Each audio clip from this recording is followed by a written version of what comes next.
নমস্কার বন্ধুরা, সকলকে আমার চ্যানেলে স্বাগত। রাজ্যের সমস্ত ধরনের সরকারি কর্মচারী, যেমন রাজ্য সরকারি কর্মচারীর পাশাপাশি সমস্ত ধরনের সরকার প্রসূত বিদ্যালয় শিক্ষক, শিক্ষিকা বা শিক্ষাকর্মী এবং অন্যান্য সমস্ত দপ্তরের কর্মচারী, যেমন পঞ্চায়েতের কর্মী বা মিউনিসিপ্যালিটি দপ্তরের কর্মচারী বা যে সমস্ত ধরুন কর্পোরেশনের কর্মী আছেন বা লাইব্রেরির কর্মচারী, প্রত্যেকের জন্য একটি অত্যন্ত গুরুত্বপূর্ণ অর্ডার এই মুহূর্তে জারি করা হয়েছে ওয়েস্ট বেঙ্গল গভর্নমেন্টের ফাইন্যান্স ডিপার্টমেন্ট থেকে। কি সেই অর্ডারে কি কি বলা হয়েছে সকল কিছু আজকের ভিডিওতে বিস্তারিতভাবে আলোচনা করব।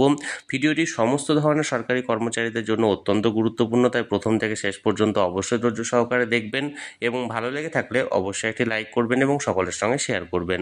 আর সেই সাথে এই চ্যানেলে যদি প্রথমবার হয়ে থাকেন এই রকমের ইনফরমেটিভ ভিডিও আরও দেখার জন্য যারা এখনও পর্যন্ত এই চ্যানেলটিকে সাবস্ক্রাইব করেননি তারা অবশ্যই চ্যানেলটিকে সাবস্ক্রাইব করে নিতে ভুলবেন না। তাহলে চলুন আমরা বিস্তারিত জেনে নিই।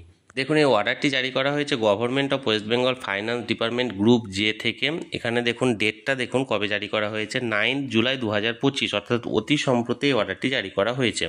রিজলিউশনে কি বলা হয়েছে দেখুন, the governor is pleased to decide that during the period from 1st July 2025 to 30 September 2025, accumulation at the credit of the subscriber to General Provident Fund and other similar funds under the administrative control of the Government of West Bengal shall carry interest at the rate of 7.1% পার অ্যানাম।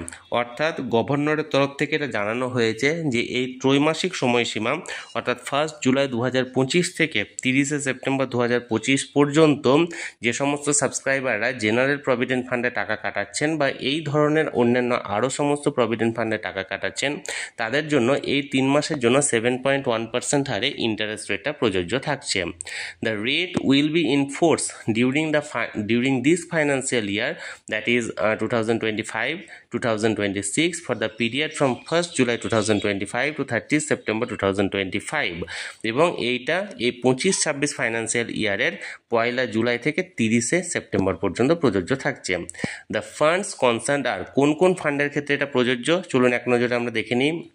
দেখুন, number 1 general provident fund West Bengal service, অর্থাৎ যেটা GPF, যেটা সমস্ত ধরনের সরকারি কর্মচারীদের ক্ষেত্রে প্রযোজ্য সেটার ক্ষেত্রে। 2 contributory provident fund West Bengal, অর্থাৎ ওয়েস্ট বেঙ্গলের যে সমস্ত কন্ট্রিবিউটরি প্রভিডেন্ট ফান্ড আছে অর্থাৎ সিপিএফ আছে, যারা যারা সাবস্ক্রাইবার আছে তাদের জন্য অর্থাৎ সিপিএফ এর ক্ষেত্রেও 7.1% প্রযোজ্য। নাম্বার 3 দেখুন, Provident funds maintained under the West Bengal Non-Government Educational Institution and Local Authorities Act 1983, অর্থাৎ ওয়েস্ট বেঙ্গল সার্ভিসের যে 1983 অ্যাক্ট আছে সেই অ্যাক্ট অনুযায়ী যে সমস্ত প্রভিডেন্ট ফান্ডগুলি মেনটেন করা হয় বিভিন্ন নন গভর্নমেন্ট এডুকেশন ইনস্টিটিউশনে সেগুলির ক্ষেত্রেও 7.1% প্রযোজ্য।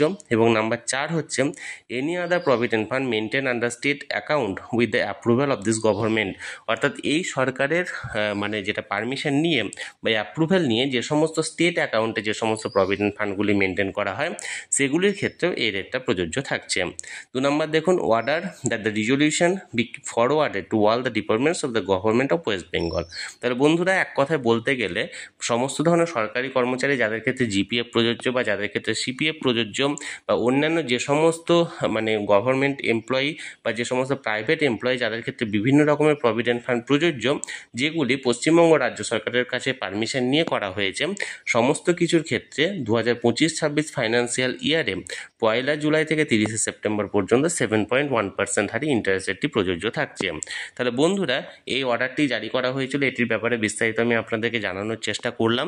এই নিয়ে যদি আপনাদের কোনো প্রশ্ন থাকে অবশ্যই কমেন্ট করুন, আর ভিডিওটি ভালো লেগে থাকলে অবশ্যই একটি লাইক করুন এবং সকলের সঙ্গে শেয়ার করুন। আর সেই সাথে চ্যানেলে যদি প্রথমবার হয়ে থাকেন এই রকমের ইনফরমেটিভ ভিডিও আরও দেখার জন্য যারা এখনও পর্যন্ত চ্যানেলটিকে সাবস্ক্রাইব করেননি তারা অবশ্যই চ্যানেলটিকে সাবস্ক্রাইব করে রাখুন। ধন্যবাদ, দেখা হচ্ছে পরের ভিডিওতে।